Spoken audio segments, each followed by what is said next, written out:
Good morning, everyone. Namaste. We're going to continue reading on my Letting Go, the Pathway to Surrender. And we're still on Chapter 2, the Mechanism of Letting Go. And we're starting the Mechanism of Letting Go. Letting go involves being aware of a feeling, letting it come up and stay with it, and letting it run its course without wanting to make anything different or do anything about it. It simply is to let the feeling be there and to focus on the letting out the energy behind it. Absolutely, guys. You also, at that point, want to surrender it. You want to give it love and the situation love, and realize it was a lesson to be taught to you, and take the lesson, take the wisdom, and release the pain and the headache behind it, and realize more than likely before you came into this lifetime, I believe you signed up to receive that lesson so that your soul could grow, because that's why we're on planet Earth, is to grow and to gain that wisdom on this planet of duality. The first step is to allow yourself to have the feeling without resisting it, venting it, fearing it, condemning it, or moralizing about it. It means to drop the judgment and to see that it's just a feeling. The technique is to be with the feeling and surrender it all efforts to modify it in any way. Let go of wanting to resist the feeling. It is the resistance that keeps the feeling going. When you give up resisting or trying to modify the feeling, it will shift to the next feeling and be accompanied by a lighter sensation. A feeling that is not resisted will disappear as the energy behind it dissipates.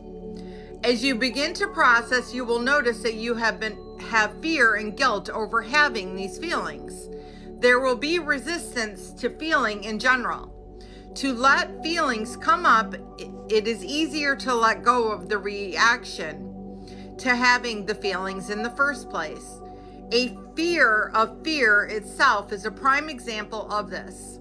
Let go of the fear of guilt that you have about the feeling first, and then get into the feeling itself.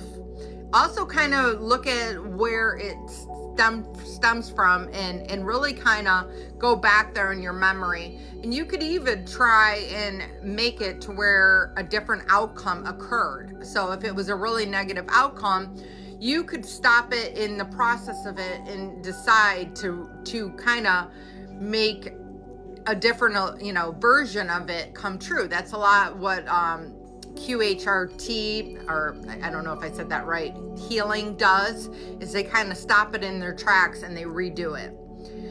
So it says, as you begin the process, you will notice that you have fear and guilt. It says, let go of the fear and guilt that you have about the first feeling, and then get into the feeling itself. When letting go, ignore all thoughts. Focus on the feeling itself, not on the thoughts. Thoughts are endless and self-reinforcing, and they only breed more thoughts. Thoughts are merely rationalization of the mind to try and explain the presence of the feeling. The real reason for the feeling is the accumulated pressure behind the feeling that is forcing it to come up in the moment. The thought of external events are only an excuse made by the mind.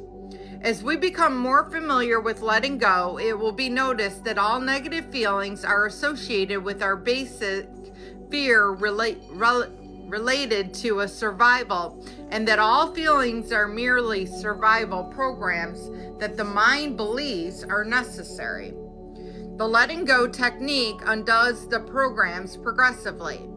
Through that process, the underlying motive behind the feeling becomes more and more apparent. To be surrendered means to have no strong emotions about a thing. It is okay if it happens, and it is okay if it doesn't. But I don't agree with that. I believe that we should just be surrendering it all to God, Source, the universe, whoever it is that you believe in, your higher self. It doesn't really matter. But really just kind of be in a state of flow. And it's not your burden to bear. It's not your problem to take on for the rest of your life. You signed up for a lesson, not for a life sentence. When we are free, there is a letting go of attachments. We can enjoy a thing, but we don't need it for our happiness. There is a progressive diminishing of dependence on anything or anyone outside of ourselves. These principles are in accord with the basic teachings of Buddha to avoid attachment to worldly phenomena, as well as the basic teachings of Jesus Christ to be in the world, but not of it. Sometimes we surrender a feeling and we notice that it returns or continues, but I believe that that's because it's up in our subconscious, and due to it being up in our subconscious, sometimes it trickles out.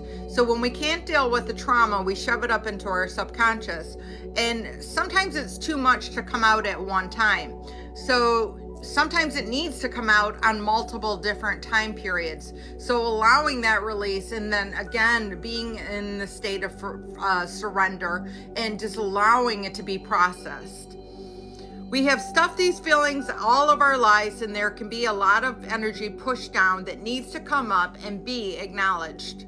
When surrender occurs, there is an immediate lighter, happier feeling, almost like a high. And I'm going to leave it at that, but I completely agree. And just know that, all this stuff I've done myself, and I have been working on and doing for the last 5 years. Again, I had a lot of trauma throughout my life. I was an empath, and narcissists were drawn to me my whole life, until I healed that version of myself, and put boundaries in place. I no longer am a people pleaser. I do not accept less than bad behavior. I don't allow it in my life. It doesn't mean that I'm going to hate you or anything like that. It just means that my self-worth is more important than anyone on this planet. My happiness, my health is more important than anyone on this planet. And that should be how people live their lives. If you are giving to everyone else, depleting and making it to where your cup barely has anything in it, and you're giving away everything to everyone else, you are not doing anything good for yourself or for any of those people. If your cup is completely filled and you are happy and whole, and then you are choosing to help other people, you are helping them in the most lovingest way possible. But by being the example that you do not give away everything and deplete yourself is the example that is most important for you to set for yourself, for your children, for everybody. So, and you'll recognize when you start saying no to things and putting boundaries in place, that you'll recognize other people at first are going to resist it, but then they start doing it for themselves and welcome in that. So I hope this helps. I love you all. Have a blessed day. Namaste.